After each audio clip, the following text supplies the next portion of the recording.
Bonjour à tous, bienvenue sur la chaîne CryptoFort, cette actualité crypto, donc une autre semaine. Donc j'espère que vous allez bien, que vous avez passé une bonne semaine.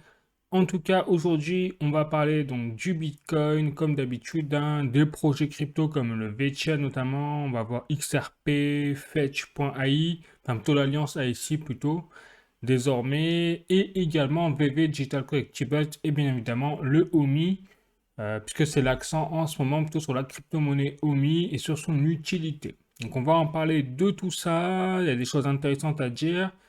On va parler également en deuxième partie de vidéo, comme d'habitude, des actualités crypto plus générales et économiques, intéressant aussi. On va parler du cours de l'or qui est en train d'exploser littéralement, ça c'est phénoménal ce qui est en train de se passer et révélateur, bien évidemment, vous l'avez compris, sur l'actualité économique globale mondiale, hein, forcément.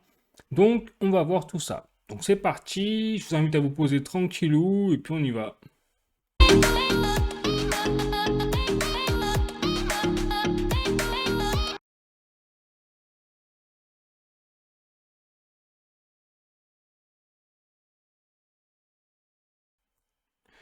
Donc, on va commencer par le rapport de Farsight Investor hebdomadaire. Donc là, sur les ETF, Bitcoin, Spot. Et regardez, c'est vraiment le carnage dans le bon sens du terme, si je puis dire, puisqu'on est passé de 17 et quelques milliards en une semaine à 18,8 milliards de dollars au total injectés sur les marchés des ETF Bitcoin Spot, ce qui est un record absolu depuis le lancement des ETF Bitcoin Spot en début d'année. Donc ça, c'est incroyable à ce qui se passe en ce moment. On a un mois de septembre qui d'habitude est plutôt morose sur les crypto-monnaies, qui en fait là est l'inverse sur cette année. C'est bon, assez étonnant à voir. En lien peut-être avec le bull run, peu importe, dans tous les cas, on voit qu'il y a une explosion des capitaux désormais dans les ETF Bitcoin Spot. Et comme par hasard, quelques jours, semaines après l'annonce de la Fed, de la Banque Centrale Européenne, qui ont abaissé leur taux directeur. Donc on voit que les capitaux commencent à recirculer dans les marchés boursiers. On parlera également des marchés boursiers qui repartent à la hausse, même le CAC 40, on en parlera après en fin de vidéo. Mais en tout cas, en ce moment, c'est vraiment la bonne nouvelle pour ceux qui sont sur les ETF Bitcoin Spot, c'est que les flux sont entrants. Ensuite, pareil pour le même rapport de Farsight Investor, mais cette fois sur les ETF en lien avec Ethereum Spot. Et là, c'est bon, c'est toujours pas ça en termes de capitaux global injectés depuis le début du lancement de ces ETF-là, mais on voit qu'ils ont limité la casse cette semaine, puisqu'on a une semaine pour la première fois depuis longtemps où c'est positif sur les flux sur Ethereum au niveau des ETF. Donc, on voit que le marché crypto là commence à repartir à la hausse et on l'a vu forcément au niveau des prix même des principales crypto-monnaies et même des mêmes coins ou des shitcoins. Donc on voit que là le marché crypto est en train de repartir à la hausse. Est-ce que ça va durer? C'est la bonne question. Mais en tout cas, j'ai des éléments que je vais vous partager dans cette vidéo, notamment sur le Bitcoin, plutôt intéressant. Je le rappelle également, avant d'aller plus loin, que je ne suis pas un conseiller financier ni en investissement. Tout ce que j'ai dans cette vidéo, c'est à titre informatif uniquement parce que je n'ai pas de boule de cristal. Vous le savez, je le dis toujours, je n'ai pas la science infuse également. Je vous partage les informations. Voilà. Allez, on va continuer. Donc cette fois, je vais vous montrer un petit article. Hop. Donc c'est parti avec un article de cointribune.com. BlackRock frappe fort 24 milliards de dollars en Bitcoin. Ça date du 27 septembre 2024. Donc le paysage financier mondial continue de se transformer à une vitesse vertigineuse. Voilà, donc là ils font référence bien évidemment aux flux qui ont été injectés sur l'écosystème crypto et surtout sur le Bitcoin avec les ETF, notamment Spot. Je continue avec, toujours sur le Bitcoin avec un autre article, cette fois de Cointelegraph France.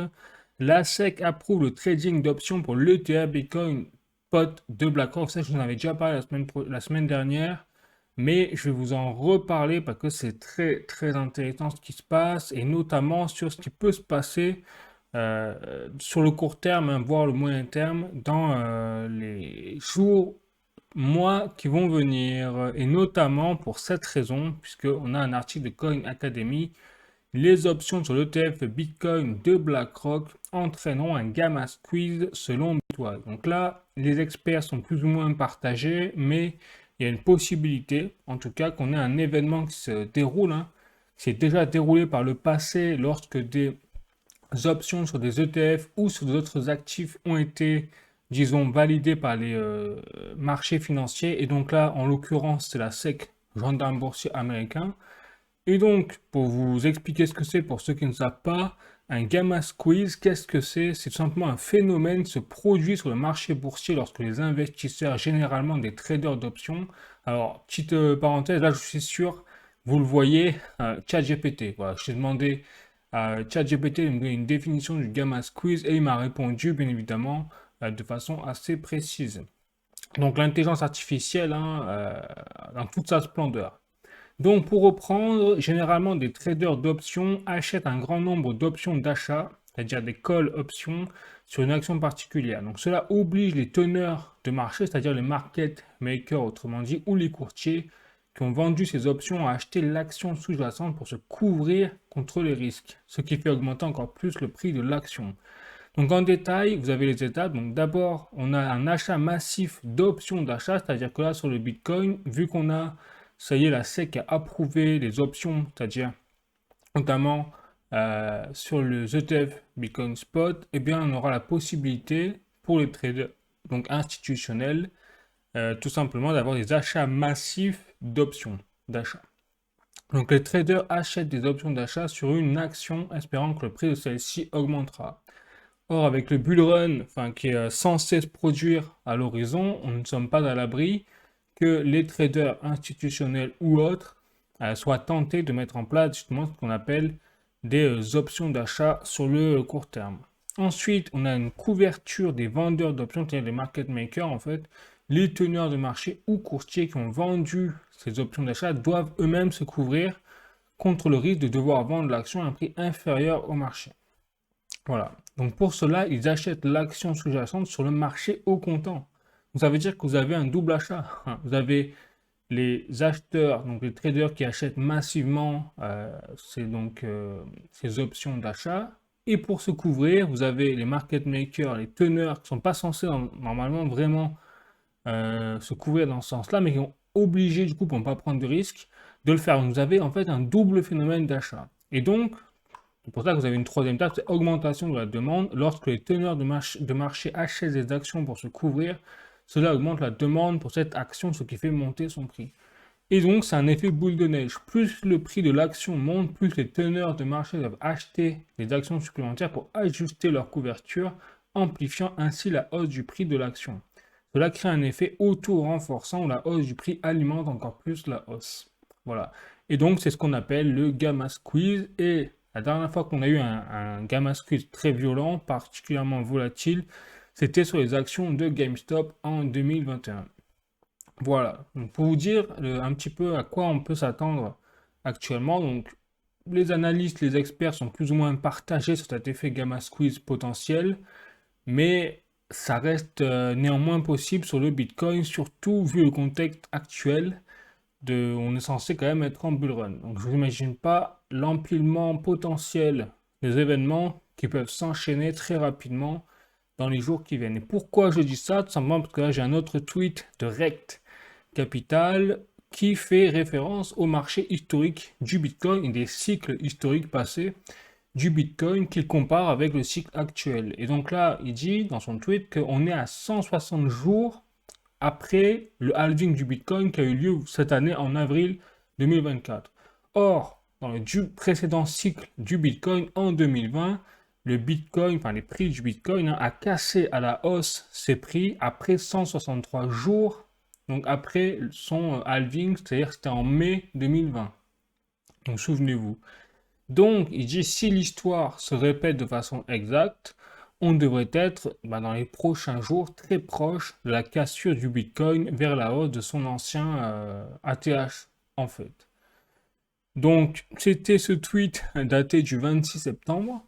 Donc, nous sommes le 29 septembre, c'est-à-dire que les 3 jours sont écoulés, parce que lui, il parlait sur... Donc là, nous sommes pile poil à 163 jours, en fait, après le halving. Donc, on va voir si dans les jours qui viennent, on a un breakout puissant du Bitcoin pour valider justement le cycle historique passé, en tout cas du Bitcoin. Donc après, ça peut être dans les jours, ou alors peut-être un mois, 30 jours, pourquoi pas. Mais je suis très curieux du coup de voir ce qui va se passer dans ce sens-là, surtout que normalement, je vous l'avais montré la semaine dernière, mais octobre, novembre, décembre sont censés être des mois très positifs en termes de prix pour le Bitcoin. Je vous rappelle, hein, je n'ai pas la science infuse, je ne vous dis pas que c'est ce qui va se passer, je vous dis que c'est ce qui s'est passé dans le passé, que si ça se répète, on devrait revoir cette conjoncture. Mais autant, malheureusement, avec le phénomène géopolitique, institutionnel, les ETF, Spot, BlackRock encore la course et tout, peut-être qu'il va y avoir des changements sur ces cycles, sans compter le fait que si on a des impacts majeurs économiques et géopolitiques, peut-être qu'il y aura des impacts sur le Bitcoin. Voilà, donc là, il ne faut pas l'oublier non plus, hein, les amis, il ne faut pas trop s'emballer non plus, même si personnellement, et ça c'est mon avis, je reste totalement bullish hein, depuis le début sur la tendance du marché du Bitcoin. Voilà, on n'est jamais à l'abri quand même. C'est pour ça que c'est important de diversifier, notamment par exemple dans l'or, l'argent ou dans d'autres actifs que vous connaissez, alors même le franc suisse notamment, qui est une des monnaies fiat les plus solides au monde, devant le dollar et l'euro bien évidemment. Bref, allez, je continue, cette fois je vais passer au VeChain, hein. J'ai fait que le Bitcoin aujourd'hui c'était un petit condensé. Maintenant, le VeChain, donc je vais commencer avec un tweet de Colin Brown, donc, où il annonce simplement que la fondation VeChain met vraiment le paquet en termes de marketing et également de financement des dApps, vous savez, sur la plateforme VBetter DAO. Donc là, quand même, on passe sur des financements à plus de 100 000 dollars sur les dApps qui permettent le X2Earn, c'est-à-dire en fait des dApps où si vous interagissez en tant qu'utilisateur avec l'application en échange du fait que vous apprenez des choses, et bien vous êtes récompensé en crypto-monnaie.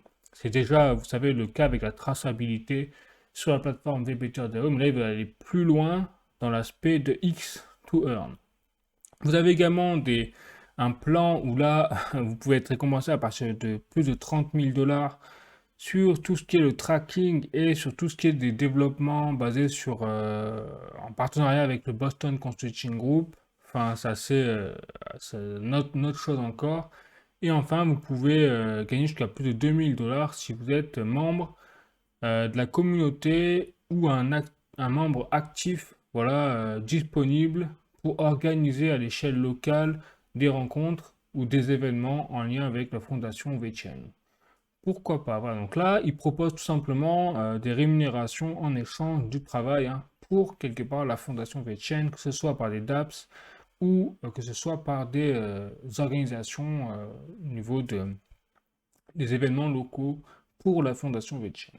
Bref, ensuite je continue, donc c'est intéressant quand même cet événement, je reste là-dessus, dans le sens où on voit que là, au niveau marketing, il y a un vrai levier d'action et que ça va attirer forcément avec ces financements des talents, notamment surtout au niveau des dApps, hein, parce qu'on imagine bien 100 000 dollars pour le développement d'une application, c'est quand même pas mal. Ensuite, autre article, cette fois je suis sur LinkedIn, vous voyez, on a un article très intéressant sur le marché notamment de l'Internet of Things. C'est vrai qu'on n'entend pas beaucoup parler dans le milieu de la blockchain, mais c'est très, très important dans le sens où c'est un marché qui est peu reconnu, mais extrêmement utile au final et totalement en adéquation avec le narratif du RWA, vous savez, le Real World Asset, au niveau de la tokenisation des actifs. Donc, on voit bien que là, c'est un petit article de Global Market Insight Hub, et donc où il parle simplement des applications en lien avec le marché des Internet of Things au niveau de la blockchain et surtout en Europe. Donc, ils font allusion aux activités de supply chain, management, de tout ce qui est la santé, donc l'automatisation, l'automobile, l'énergie, l'agriculture. Et donc, là où c'est très intéressant, c'est qu'ils ont fait une référence aux acteurs clés dans justement ce marché de l'Internet of Things, de la blockchain en Europe, et qui vous retrouvez quand même IBM, Microsoft, Intel, Cisco, Oracle, Samsung.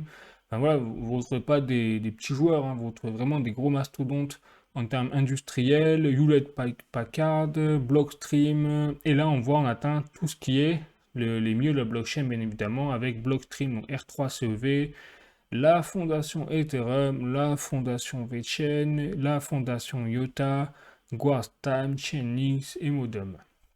Donc, il faut quand même révéler que Ethereum, donc c'est pas très étonnant dans le sens où c'est tout simplement le leader incontesté, incontestable dans tout ce qui est la construction de dApps, hein, Ethereum. Il faut dire ce qui est, malgré les polémiques qu'il y a autour d'Ethereum d'une façon ou d'une autre, ça reste le leader incontesté, incontestable dans ce domaine. Mais après, ce qui est très intéressant, c'est qu'on voit que VeChain, qui ne fait pas partie du top 10, hein, ni même du top 20, je crois que là, en termes de capitalisation boursière, VeChain est dans le top 50. Si je dis pas de bêtises, dans la position 40 ou quelque chose comme ça. À vérifier bien évidemment, mais il me semble que c'est à peu près ça en ce moment. Donc on voit bien que là, VeChain, s'ils sont intégrés dans cette liste, c'est vraiment parce qu'ils sont extrêmement utiles.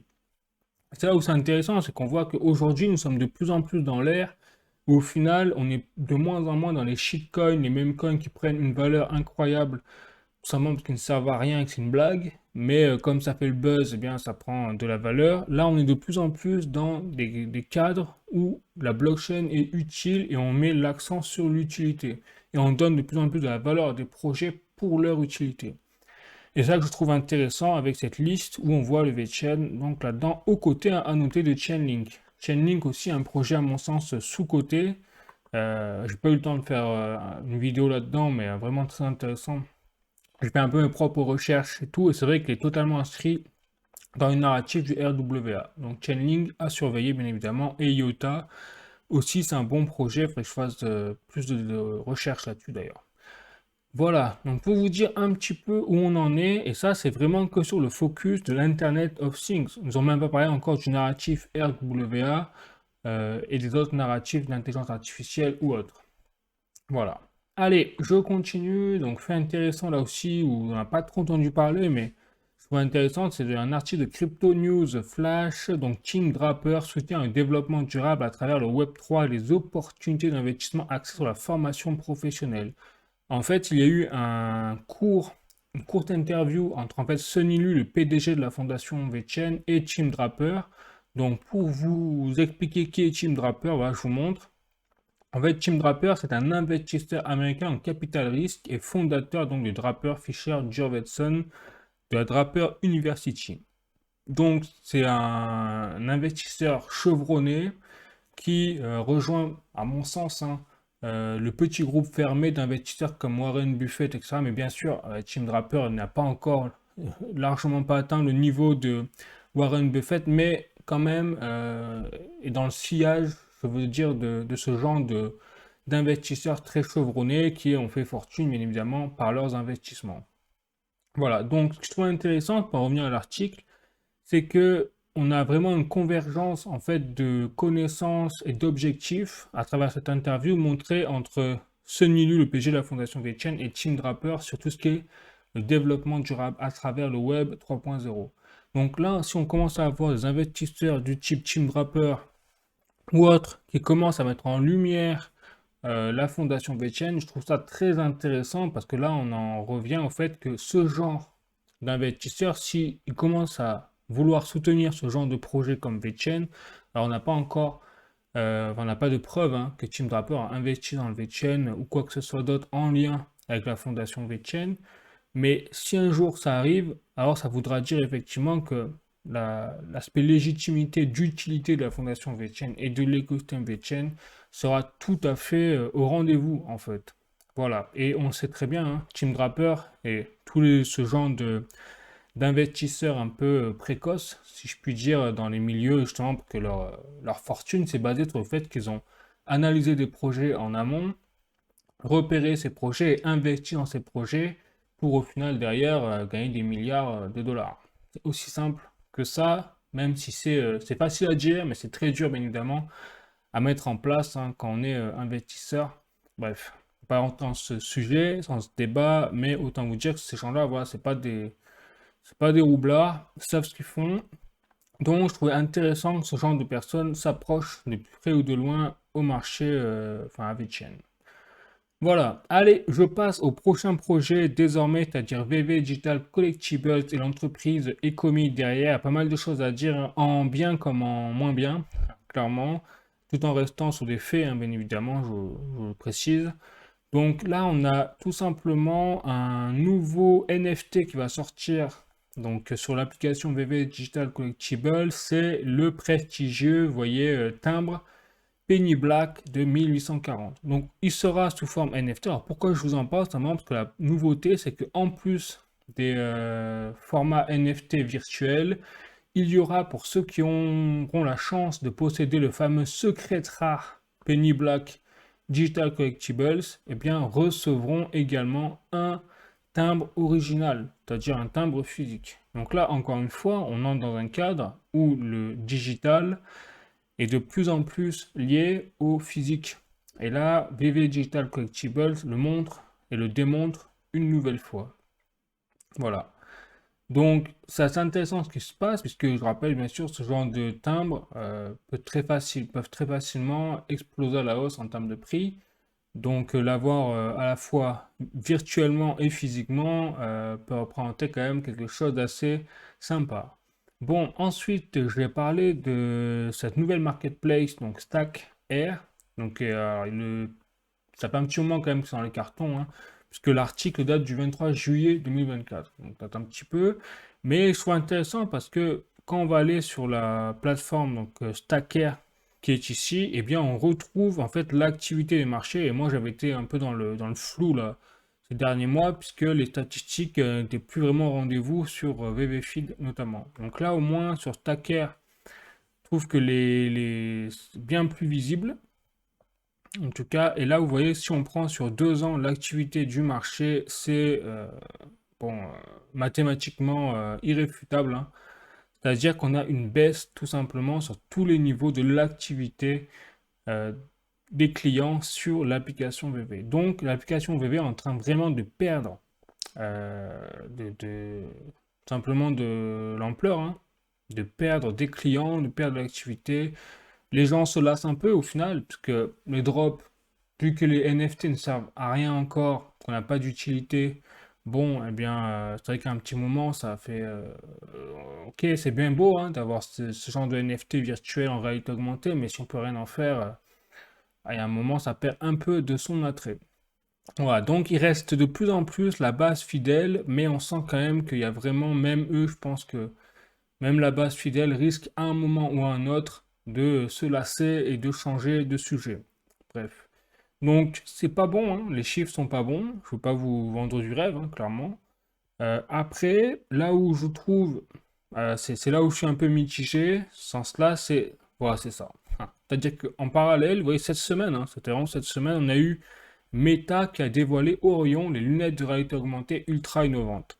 Donc là, la question que je me pose, pour par exemple l'entreprise Ecomi, ça fait pas longtemps, hein, je me pose la question, c'est est-ce qu'on n'est pas largement en avance sur ce genre de technologie et que comme il n'y a pas les moyens de profiter de la réalité augmentée dans la vie de tous les jours, eh bien au final, ce genre de technologie et ce genre d'applications comme VV Digital Collectibles eh bien, ne permettent pas au final d'exploiter tout le potentiel de la réalité augmentée, quoi. Voilà, et je pense que là, peut-être le vrai sujet, c'est qu'en fait, Ecomi et VV sont en avance sur leur temps, quoi. Rien que ça. Et là, on arrive, vous voyez, avec les lunettes de réalité augmentée, et je me dis peut-être qu'au final, on va avoir un tournant dans les mois, les années à venir, sur ce genre d'applications qui ont pris de l'avance avec leur NFT, leur en réalité augmentée, et que si on arrive désormais à avoir l'utilité sur chaque NFT, ah, ça va être combo, ça va être explosif. Voilà. Donc, moi je pense, enfin, je vous dis, j'ai pas de boule de cristal. Personnellement, moi je fais le pari de continuer à croire en ce projet. Et je vous dis bien, c'est mon avis personnel parce que là, rien n'est gagné. On va dire qu'on est peut-être sur la corde pour ce genre de projet. S'il continue dans ce sens-là à perdre de l'activité au fur et à mesure, c'est une entreprise qui mourra à un moment parce qu'il n'y aura plus d'utilisateurs. Donc ils auront beau avoir des beaux NFT et tout, s'il n'y a plus d'utilisateurs, il n'y a plus d'application. Voilà, donc là c'est une question sur quelques années, hein. Si ça continue comme ça, c'est mort. Mais si ils arrivent à mettre en place un peu le VVverse, une partie, un bout du VVverse, et avec une démocratisation en parallèle des lunettes de réalité augmentée, alors là, peut-être que ça va faire l'effet inverse, ça va exploser et que on est en fait en phase tellement early, j'ai envie de vous dire, que que même nous, on sait pas trop, enfin en tout cas même moi, j'ai des doutes quoi. Voilà.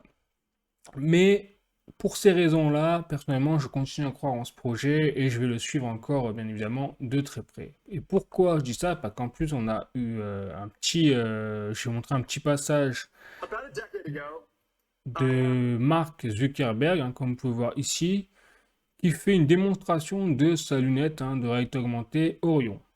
Voilà, donc on voit une personne là, qui utilise l'application Orion. Donc en fait, il y aura des lunettes et en plus de cela, il y a un bracelet apparemment, si j'ai bien compris, qui sera au poignet et qui permettra de faire l'interface neuronale. Ça veut dire que vous pourrez même au final, enfin, bouger, faire des mouvements et enfin, la réalité augmentée sera prendre en compte ces mouvements, quoi. Voilà. Exactement comme les cartes de réalité augmentée Apple Vision Pro, donc de Apple. Voilà. Donc c'est assez incroyable hein, ce qui se passe. La définition, apparemment, la qualité vidéo est au rendez-vous, même si on est sur une qualité qui est un peu moindre que celle de l'Apple Vision Pro, mais n'empêche que ça reste des lunettes de réalité augmentée pour un poids, je crois, de 90 grammes à peu près. Donc c'est assez incroyable ce qui se passe. Et vous voyez, on peut réellement interagir avec la réalité augmentée juste avec ces petites lunettes. Voilà. Donc tout ce que vous voyez là, c'est la vision de la réalité augmentée à travers les lunettes Orion. Donc c'est vrai que si on se projette dans le futur, si on a une possibilité d'intégrer l'application VV dans ce genre de lunettes qui sont très confortables et qui ne sont pas en mode comme avec le casque enfin, de réalité augmentée de Apple, qui est très gros, enfin très lourd, très chiant à utiliser, hein, pour dire le mot. Peut-être que là, effectivement, on aura un autre cadre à donner au NFT de VV. Pourquoi pas? Voilà. Donc, vous voyez le délire, hein, c'est quand même assez incroyable dans le monde dans lequel on se place. Donc, pour moi, on est vraiment à la croisée des chemins pour ce genre de projet. Bon. Donc, après, c'est à vous de voir si vous voulez continuer à y croire ou pas. Parce que, bien évidemment, c'est quand même assez flagrant, hein, voir ce qui se passe sur le projet en ce moment. Bon, allez, je continue. Donc cette fois, j'ai passé à XRP et notamment la dernière nouvelle du RLUSD, que vous savez que là, donc le XRP est tout à fait dans les clous, dans les starting blocks pour les stablecoins. Et donc on a le Ripple USD, donc le RLUSD Price, qui est en fait en sortie imminente. C'est vraiment imminent apparemment. On n'a pas de date officielle de lancement pour le stablecoin, mais apparemment, donc d'après les propos de, de Brad Garlinghouse, le PDG de Ripple, eh bien c'est imminent. Donc c'est une affaire de semaines, je pense, avant, peut-être même quelques jours, hein, dans cette semaine, on va voir, pour le lancement du RLUSD, surtout que les tests sont en train de se multiplier et on a des nouvelles intéressantes. Donc là, autant vous dire qu'une fois que ce sera lancé, là on va rentrer dans un cadre où le XRP aura vraiment un poids assez colossal, hein, parce que derrière, je rappelle que les transactions, pour le RLUSD, il y aura un lien forcément avec le XRP. Ce sera auto-bridgé, comme on dit. Donc, ça risque de donner enfin, du fouet, comme on dit, à la machine. Voilà. Allez, je continue. Donc, on verra bien ce que ça donne, quand est-ce que ce sera lancé. On aura vite les effets. Allez, là je passe à ASI, notamment donc à l'Artificial Super Intelligence Alliance, et vous savez tout ce qui est en lien avec Fetch.ai, Agix et Ocean. Et donc là vous avez Kudos, j'en ai parlé la semaine dernière, et bien ça y est, le vote de la communauté a été effectué en faveur, hein, évidemment, de la fusion de Kudos qui intègre désormais donc la SI. Bon, c'était pas une surprise, hein, je vous l'avais expliqué, je m'attendais.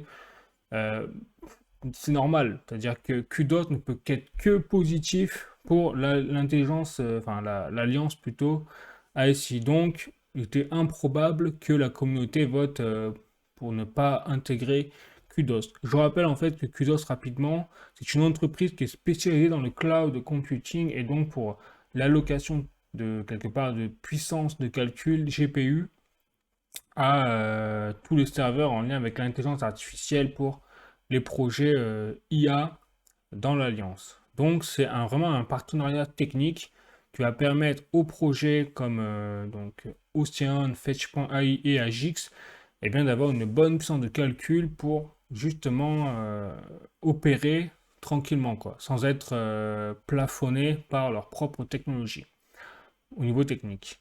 Voilà, donc c'est une bonne nouvelle, hein, ça y est, c'est parti. Il est fort possible que Narratif IA ne fasse que commencer dans le milieu de la crypto-monnaie, hein, on le voit.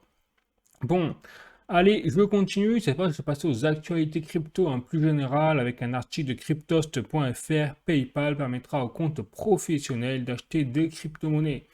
Date du 26 septembre 2024, l'article, et donc oui, ça y est, on voit que les marché des institutionnels pour les crypto-monnaies est de plus en plus démocratisé. Et ça, c'est très bon signe, bien évidemment, pour l'adoption de masse des crypto-monnaies et de n'importe quel produit, hein. C'est toujours pareil. Pour Internet, ça a été pareil. Pour d'autres technologies, ça a été la même chose. Ça commence toujours par les entreprises et ça finit chez les particuliers. Bon.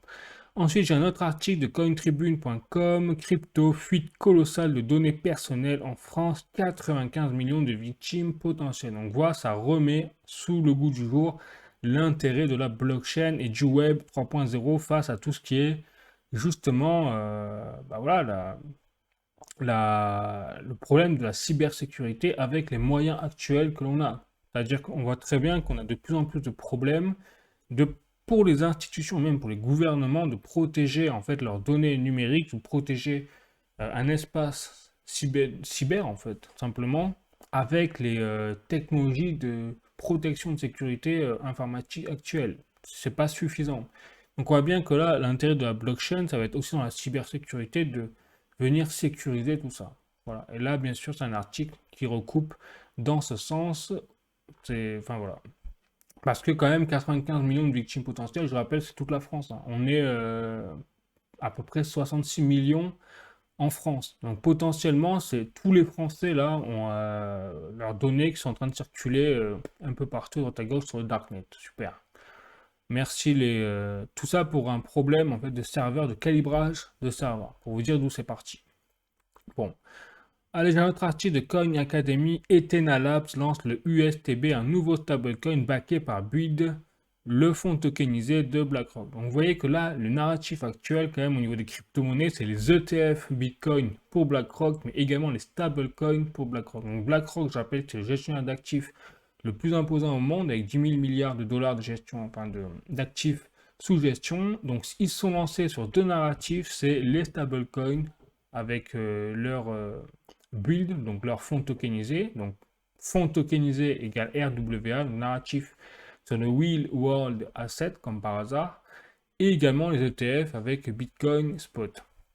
Voilà, donc on sent que BlackRock est le leader de la finance, donne le ton et envisage donc que l'avenir se gère autour du Bitcoin, des ETF en lien avec le Bitcoin pour les crypto-monnaies, mais également en lien avec le RWA et surtout le marché des stablecoins. Voilà, et donc ça rejoint donc un article que je vous avais montré la semaine dernière où BlackRock parie peut-être de plus en plus sur le fait qu'on va avoir une chute à cause des dettes de la valeur de monnaie fiat et qu'il faudra une alternative, et donc il n'y a pas 36 000 alternatives. Les alternatives, c'est la crypto-monnaie, le Bitcoin, mais également tout ce qui est les stablecoins, c'est-à-dire des crypto-monnaies indexées à d'autres actifs. Et d'ailleurs, j'ai parlé également des actifs, des stablecoins qui n'étaient pas indexés aux monnaies fiat, mais par exemple un stablecoin qui est indexé au cours de l'or. Ça, c'est vraiment très intéressant parce que vous combinez au final le numérique avec le marché de l'or. Bon, bref. Voilà pour où on en est un peu au niveau actuel, hein. C'est chaud, hein, ça déménage vraiment sévère pour les crypto-monnaies. Je passe maintenant aux actualités économiques plus générales de Les Échos, la Chine, le nouveau plan de relance de Pékin en 5 questions. Donc la Chine a annoncé tout au long de la semaine une série de mesures destinées à relancer son économie, L'ampleur de ce plan est inédite depuis la pandémie de Covid, alors que les indicateurs macroéconomiques de la deuxième économie mondiale se dégradent. Donc effectivement, ce n'est pas une nouveauté. On a le marché en fait immobilier qui est en train de tout simplement faire s'effondrer tout le secteur économique en Chine, puisque je rappelle que quand même le secteur immobilier est une très grosse portion du PIB chinois, contrairement au reste du monde, et c'est en train d'entraîner donc les banques et même les marchés boursiers. Et donc c'est pour ça que la Chine a voilà, relancé une série de mesures et est en train de mettre même sur le tapis 1000 milliards de yuan, c'est-à-dire en fait 142 milliards de dollars, si on fait la conversion.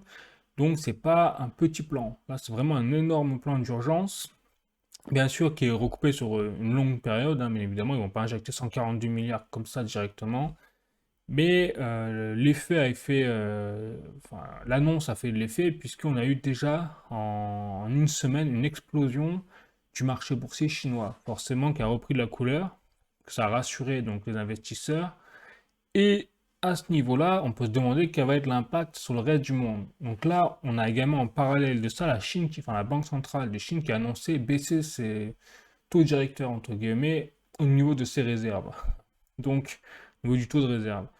Donc c'est en train de, là ils sont en train mécaniquement de faire tout exploser la Chine, et bien évidemment ça va se répercuter sur le reste du monde, et c'est pas fini, tout simplement parce que, là on a vraiment un problème de dette, notamment au niveau de, toujours même type d'article de Les Échos, donc dette, la France va franchir le seuil symbolique de 300 milliards d'emprunts l'an prochain. Donc on voit bien que là on est dans une crise de dette qui est simplement fonctionnelle, mais sur une échelle mondiale, tout le monde a la même enseigne, quelque part, on s'endette de plus en plus pour des montants de plus en plus fous et où on arrive de moins en moins à rembourser au final, puisque vous voyez, entre le remboursement des obligations arrivées à échéance et la hausse du déficit, les besoins de financement de Bercy devraient dépasser 315 milliards d'euros en 2025.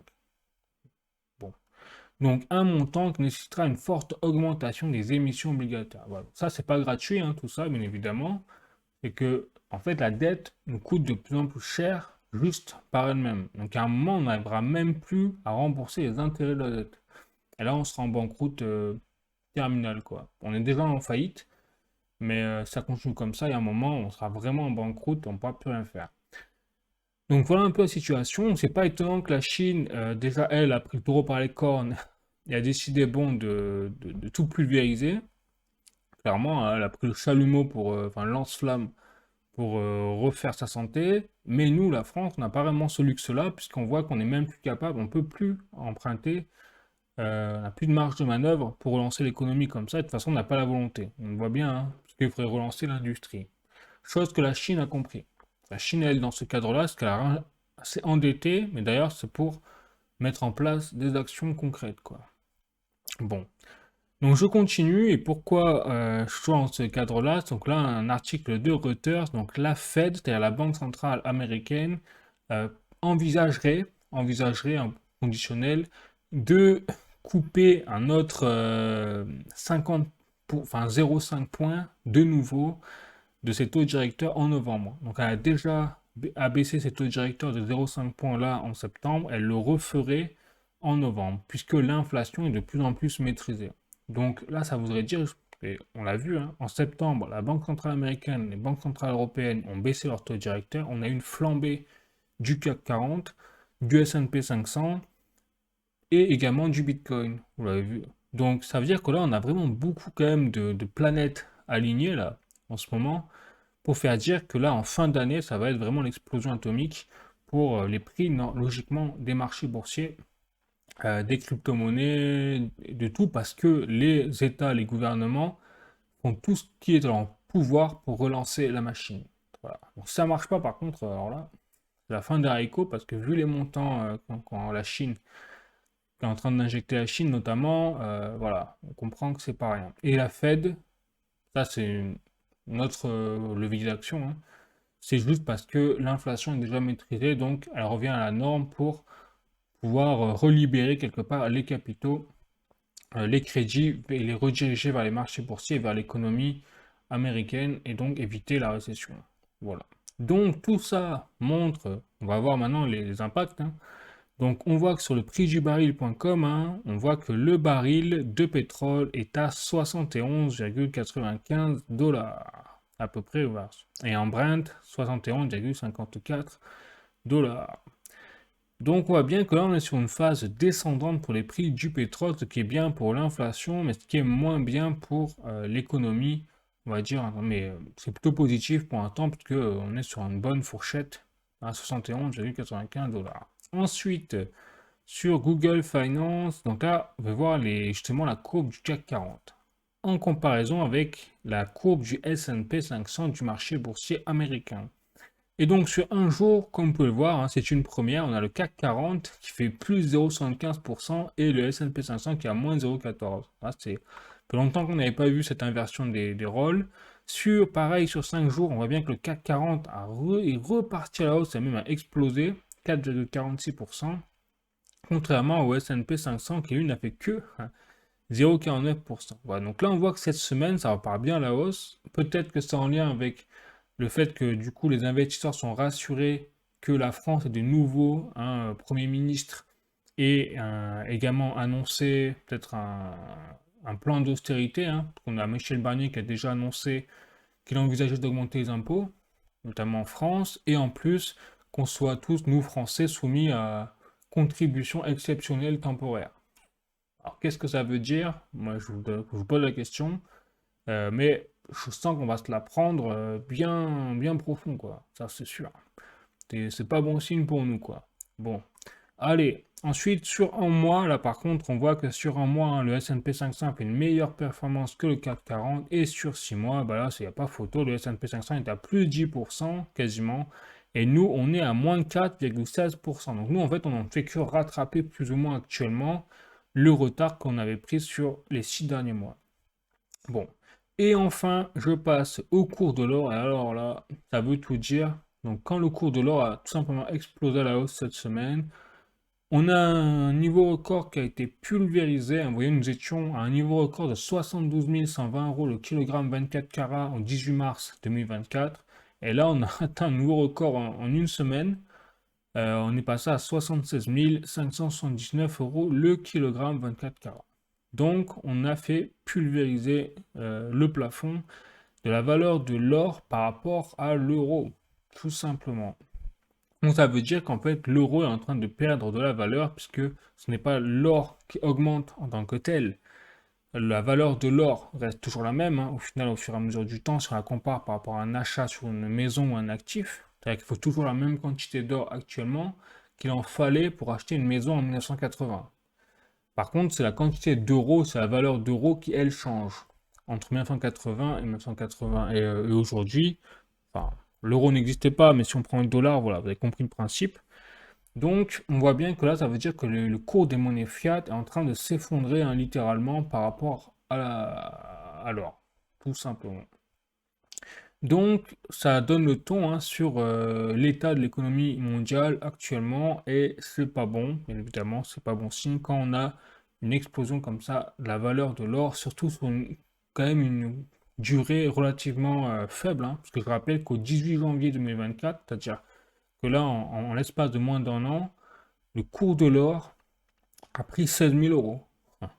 C'était ça, et ça, c'est du jamais vu, hein, parce que je rappelle que la dernière fois que le cours de l'or a pris 16 000 euros, il l'a fait en l'espace de 10 ans. Nous, on l'a fait en l'espace là d'une petite année, moins d'une année, c'est-à-dire en 8 mois, le cours de l'or a pris 16 000 euros. Voilà. Pour donner un peu le délire dans lequel on est actuellement, hein. Donc, autant vous dire que voilà, on n'est pas sorti de l'auberge. Bon, donc ce sera tout, hein, les amis, pour cette vidéo Actu Crypto plus Actu économique. Écoutez, j'espère que vous avez appris des choses. N'hésitez pas à mettre un like. D'ailleurs, n'hésitez pas à vous abonner pour soutenir la chaîne. Ça fait toujours plaisir de voir toujours plus de monde sur la chaîne. Et puis sinon, bah, écoutez, voilà, hein, vous voyez bien que les actifs, enfin, à mon avis, qui nous protègent tous, c'est en premier lieu l'or, l'argent physique, ensuite on a peut-être le Bitcoin, les crypto-monnaies, et pourquoi pas le franc suisse également, si on reste dans les monnaies fiat, puisque le franc suisse, on l'a vu, enfin, On le voit, et une des monnaies fiat les plus solides, les plus résilientes au monde, face au dollar et même face à l'euro.